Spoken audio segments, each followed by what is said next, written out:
আপনার সামনে আপনার মা বাবাকে নির্মমভাবে হত্যা করা হয়েছে। আপনার মার বুকের উপর ছুরি মারেছে, আপনার বাবার বুকের উপরে ছুরি, আপনার মা বাবার বুককে আলাদা করে দিয়েছে 2012 সালে 11 ফেব্রুয়ারিতে। আপনারা কি সাগরিনী হত্যার কথা আপনারা কি ভুলে গেছে? সাগরিনী এই দম্পতি যাদেরকে তারা মেহমানদারি করতে চেয়েছিল, এই মুহূর্তে আমাদের এই ক্রাইম ডকুমেন্টারি আপনাদেরকে দেখাবো কি কারণে বারবার তার বিচার আদালতে বারবার কেন পিছাচ্ছে, 105 বারের মতো কেন পিছাচ্ছে। এক যুগ হয়ে গেল এখনো পর্যন্ত সাগরিনী হত্যার আমাদের বাংলাদেশে বিচার হয় না। আর কিভাবে সাগরিনীকে হত্যা করা হয়েছে, কি নির্মমভাবে সাগরিনীকে হত্যা করা হয়েছে, এই বিস্তারিত একটি ভিডিও চান এবং ডকুমেন্টারি চান যারা হত্যা করেছে এবং যারা প্রত্যক্ষদর্শী, বিস্তারিত আপনাদেরকে দেখাবো যদি আপনারা এই বিষয়ে নিয়ে বিস্তারিত ভিডিও চান।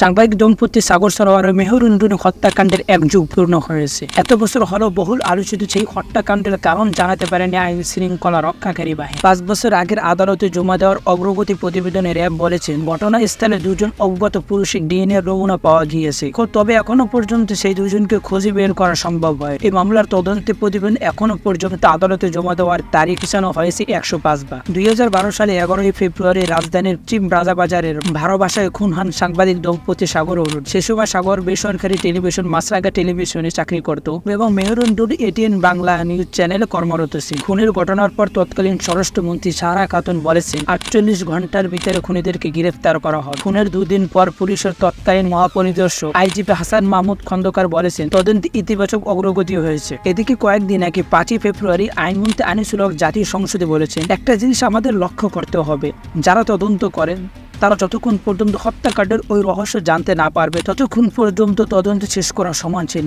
এই মামলার তদন্ত একটু কঠিন। তদন্তকারী সংস্থা সঠিকভাবে তদন্ত করেই এই মামলা আর সুরাহা দেবে। অপরাধী যেই হোক না কেন বা যারাই হোক না কেন তাদের সকলের শাস্তির আওতায় আনতে হবে এবং তাদেরকে অবশ্যই ধরা হবে। সাগরিনী হত্যাকাণ্ডের ঘটনায় রাজধানীর শেরেবাংলা নগর থানা মামলা করেছিলেন টনির ভাই নওশাদ আলম। প্রথমে মামলাটি তদন্ত করেন শেরেবাংলা নগর থানা পুলিশ। 4 দিন পর মামলা তদন্তের ভার ঢাকা মহানগর গোয়েন্দা বিভাগের কাছে অর্থাৎ ডিবির কাছে হস্তান্তর করেন। তবে তদন্তের দায়িত্ব পাওয়ার 62 দিনের মাথায় 2012 সালে 18 এপ্রিল হাইকোর্টে ব্যর্থতা স্বীকার করেন ডিবি। তখন থেকে এই মামলার তদন্ত করছেন। এক যুগেও খুনিরা ধরা না পড়ার চরম হতাশ সাংবাদিক সাগরের মা সালেহা।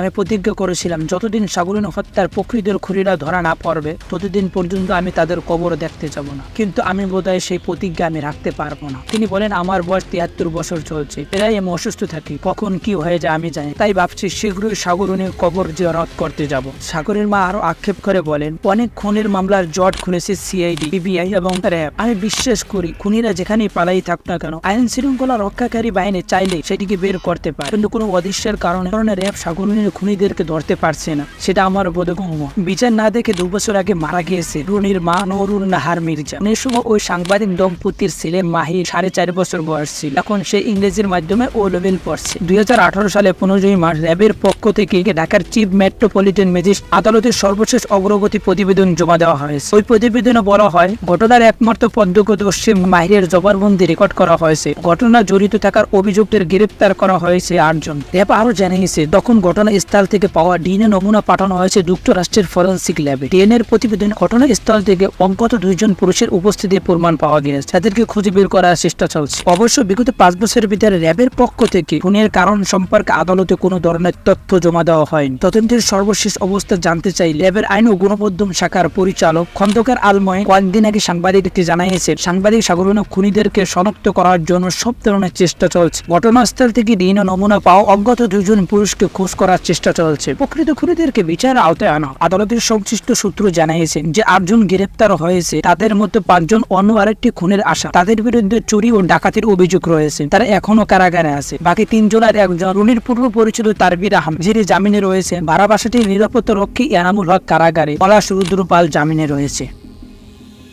2 জন সাংবাদিক দম্পতিকে এত নির্মমভাবে হত্যা করার পর এত বছর হয়ে গেল এখনো পর্যন্ত সেই অপরাধীদের বিচার পেরিয়ে গেল, এখনো পর্যন্ত অপরাধীদের বিচার আওতায় আনতে পারেনি আমাদের বাংলাদেশের প্রশাসন, আমাদের বাংলাদেশের পুলিশ, আমাদের বাংলাদেশের ডিবি, আমাদের বাংলাদেশের র্যাব এখনো পর্যন্ত তাদেরকে বিচার আওতায় আনতে পারেনি এবং কি কারণে হত্যা করা হয়েছে সেটাও এখন পর্যন্ত তারা বিস্তারিত বলতে পারে। আর এভাবেই যদি হত্যাকাণ্ড হওয়ার পর অপরাধীদের এভাবেই যদি ঘটতে থাকে, এভাবে যদি করতে থাকে আর হত্যাকারী যদি ধরা না পড়ে তার পরবর্তী সময় দেখা যায় আমাদের বাংলাদেশ হত্যাকাণ্ড যতই যাবে ততই বেড়ে যাবে, আর যতই দিন যাচ্ছে ততই আমাদের বাংলাদেশের অপরাধ বেড়ে যাচ্ছে। তাই অপরাধকে কমাতে হলে যারাই অপরাধী হবে সামান্য থেকে সামান্য অপরাধ করলে এই সামান্য অপরাধের যে পরিমাণ শাস্তি হয় সেই শাস্তিকে দিতে হবে। তাহলে এই ধরনের সাংবাদিক হত্যা হবে না। সাংবাদিকদের মধ্যে আমাদের বাংলাদেশের 4th স্তম্ভ, প্রত্যেকটা দেশের 4th স্তম্ভ হল সাংবাদিকতা।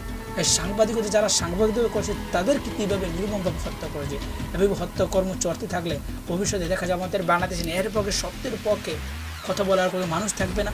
যারা দেশের পক্ষে, দেশের মানুষের পক্ষে, সাধারণ মানুষের পক্ষে কথা বলবে, সেই সমস্ত সাংবাদিকরা আর কথা বলবে না। তাই সময় থাকতে আমাদেরকে এই সমস্ত অপরাধীকে ধরতে হবে, অপরাধী ধরার ব্যবস্থা করে দিতে হবে। আমাদের বাংলাদেশের পুলিশ প্রশাসন, যে সমস্ত মানুষ আইনের সাথে জড়িত, আইন শৃঙ্খলা বাহিনী যারা আছে, তাদেরকে অপরাধীদেরকে ধরতে হবে এবং শাস্তিযোগ্য অপরাধ দিতে হবে। যে পরিমাণ অপরাধ করেছে সেই অপরাধ পরিমাণ শাস্তি দিতে হবে।